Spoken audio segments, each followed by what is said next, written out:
ओमप्रास किचनमध्ये आपलं सर्वांचं स्वागत आहे. आणि आज बनवूया आपण पारंपरिक पद्धतीची अशी गोवन स्टाईल आंबाडे घालून केलेली सुंगट करी. बघा इथं तुम्ही बघू शकता.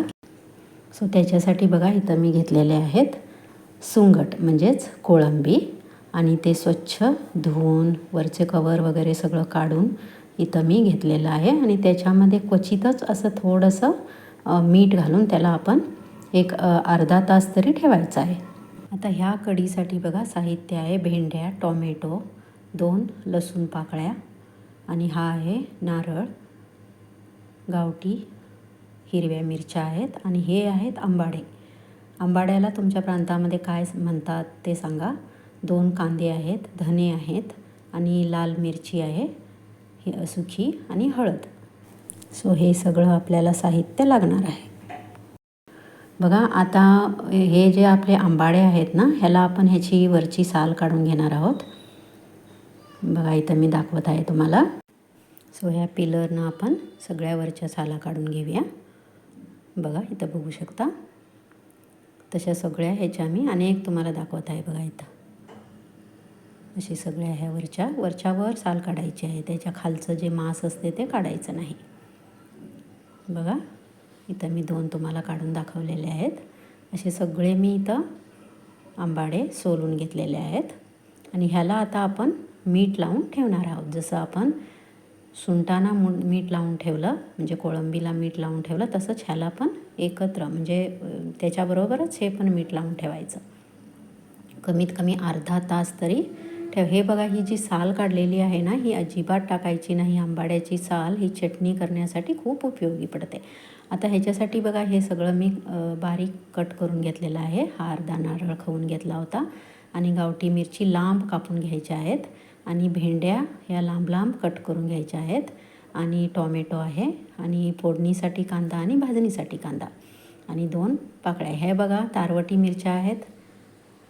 ह्या मी पहिलीच्या व्हिडिओमध्ये तुम्हाला सांगितली होती. गोव्यामध्ये हमखास मिळतात, आणि हे प्रत्येक घरामध्ये जेव्हा आपण नॉनव्हेज बनवतो तेव्हा हे तारवटी मिरच्या लागतातच. आता मी त्याच्यासाठी अर्धा कांदा इथं घेतलेला आहे. त्याच्यासाठी छान भाजून घेतला होता. 2 चमचे तेल घालून त्याच्यामध्ये नारळ घातला, टोमॅटो घातला, अर्धा टोमॅटो घातला त्याच्यामधला, आणि 2 मिरच्या टाकल्या गावठी मिरच्या, आणि लसूण पाकळ्या. आता हे बघा छान रंग येईपर्यंत आपण भाजून घेणार आहोत. खमंग ह्याची वास सुटली पाहिजे. नारळाचा चव आहे ना, ते छान भाजलं गेलं पाहिजे.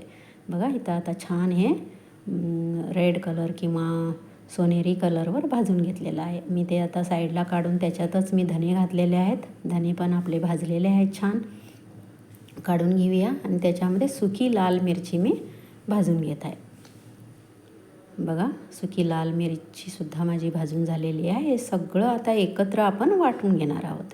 हे वाटणीचं सामान आहे, आणि त्याच्यामध्ये मी तारवटी मिरची टाकत आहे, आणि हळद, आणि थोडीशी मी हळद त्याच्यामध्ये ॲड करत आहे, आणि ही आहे धने पावडर. बघा आता मी हे त्याच्याबरोबरच इथं मटकं ठेवलेलं आहे. मातीच्या मटक्यामध्ये मी हे आज कढी करणार आहे. आणि त्याच्यामध्ये जो अर्धा कांदा आपण ठेवला होता फोडणीसाठी, तो आता 2 चमचे तेल घालून त्याच्यामध्ये हा कांदा घालून छान परतून घेऊया. तर बघू शकता आता मी परतून घेत आहे छान. आणि त्याच्यामध्ये टोमॅटोसुद्धा मी घातलेला आहे.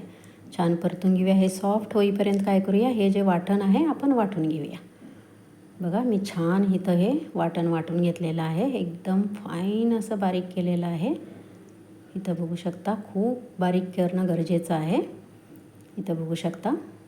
आणि तोपर्यंत हे जे माझं फोडणी होती तीसुद्धा सॉफ्ट होऊन भाजून आलेली आहे, फ्राय झालेली आहे. त्याच्यामध्ये आता मी हे ओतलेलं आहे.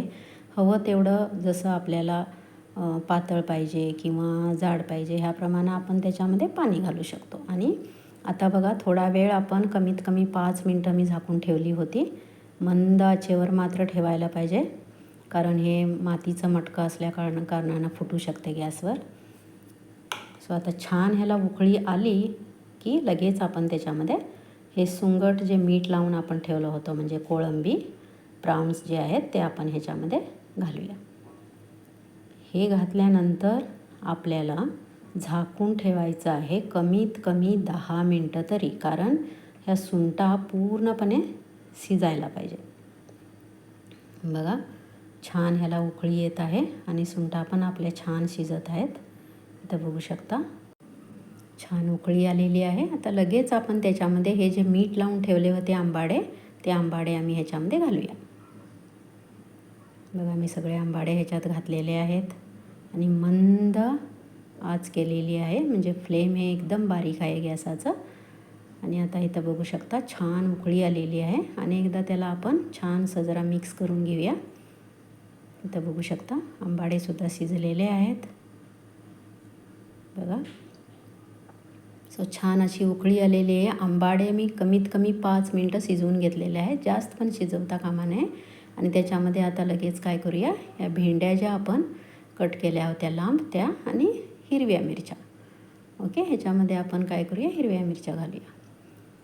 बघा हिरवी मिरची जी आहे तुम्ही तुमच्या आवडीप्रमाणे घालू शकता. आता हे आपण काय करायचं आहे, थोडा वेळ फक्त 2 मिनटं ह्याला जास्त शिजवता कामा नाही, नाही तर ह्या ज्या आपण घातलेल्या भेंड्या ज्या आहेत ना त्या फुटू शकतात. आता हे 2 मिनटं मी उकळू घेतलेलं आहे. आणि त्याच्यासाठी आता चवीपुरतं बघा मीठ घालत आहे मी. मीठ मात्र घालताना खूप सांभाळायला पाहिजे, कारण आम्ही ह्याला मीठ लावलं होतं नाही का आंबाड्याला आणि सुंगटला. फक्त मसाल्यापुरतं हे मीठ मी घातलेलं आहे.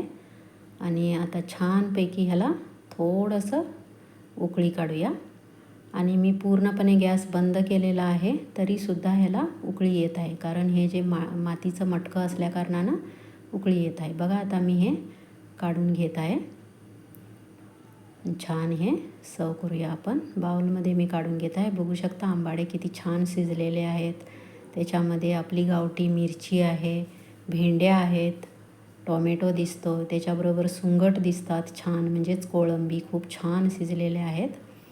बघा किती सुंदर ह्याला कलरसुद्धा तवंग आलेला आहे आणि झणझणीत अशी वास सुटलेली आहे ह्याची. इथं बघू शकता मैत्रिणीनं किती छान ही करी नक्कीच करून बघा. आणि चॅनलला सबस्क्राईब करायला विसरू नका, तसंच शेअरसुद्धा करा. धन्यवाद.